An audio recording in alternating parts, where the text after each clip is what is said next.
Hello good evening. അവലോസുണ്ട എല്ലാവർക്കും ഇഷ്ടമുള്ള നാടൻ പലഹാരമല്ലേ? പക്ഷെ അത് ഉണ്ടാക്കണമെങ്കിൽ കുറച്ച് പണിയുണ്ട്. നമുക്ക് അരി പകരം അരി കൊണ്ട് ഉണ്ടാക്കിയാലോ? അതിന് വേണ്ടിയിട്ട് 1 കപ്പ് അരിയാണ് നമ്മളിവിടെ എടുത്തിട്ടുള്ളത്. ഞാനിപ്പോൾ മട്ടയാണ് എടുത്തിട്ടുള്ളത്.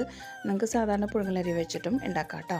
അപ്പോൾ ഇതൊന്ന് നല്ലപോലെ വറുത്തെടുക്കണം നമുക്ക്. ഞാനിപ്പോൾ കഴുകി വെള്ളം വന്ന് വറുത്തെടുത്തിട്ടുണ്ട്. അതിൻ്റെ ഒപ്പം തന്നെ നമ്മൾ കുറച്ച് ശർക്കര ഒന്ന് ഉരുക്കിയെടുക്കുന്നുണ്ട്. 3 ശർക്കരയാണ് എടുത്തിട്ടുള്ളത്. അതൊരു 1/4 കപ്പ് വെള്ളം എടുത്തിട്ട് അതും ഉരുക്കിയെടുക്കാം. ഇതിങ്ങനെ നമുക്ക് പൊട്ടി വരും നമുക്ക് അരി. അപ്പോൾ നമുക്ക് ആ പാകമാണ് നമുക്ക് എടുക്കേണ്ടത് കേട്ടോ. അതിൻ്റെ ഒപ്പം തന്നെ ഒരു പിടി കാഷ്യും കൂടെ നമ്മളൊന്ന് വറുത്തെടുത്തിട്ടുണ്ട്. ഇനി ഇതിലേക്ക് ചേർക്കാനായിട്ട് കുറച്ച് ചുക്ക്, ജീരകം, ഏലക്കയൊക്കെ ഒന്ന് പൊടിച്ചെടുക്കണം. അപ്പോൾ ഞാൻ ഇത്തിരി പഞ്ചസാര ഇട്ട് പൊടിച്ചിട്ടുണ്ട് കേട്ടോ. പിന്നെ നമുക്ക് ഈ നമ്മൾ വറുത്ത് വെച്ചിട്ടുള്ള അരിയും അണ്ടിപ്പരിപ്പും കൂടെ ഒന്ന് നമുക്ക് പൊടിച്ചെടുക്കാം. ഇനി ഈ പൊടിച്ചതൊന്ന് നല്ലപോലെ മിക്സ് ചെയ്തതിന് ശേഷം നമുക്കിതിലേക്ക് നമ്മൾ ശർക്കര ഉരുക്കി വെച്ചിട്ടുണ്ടല്ലോ അതും കൂടെ ചേർത്തിട്ട് നല്ലപോലെ ഒന്ന് മിക്സ് ചെയ്തെടുക്കാം.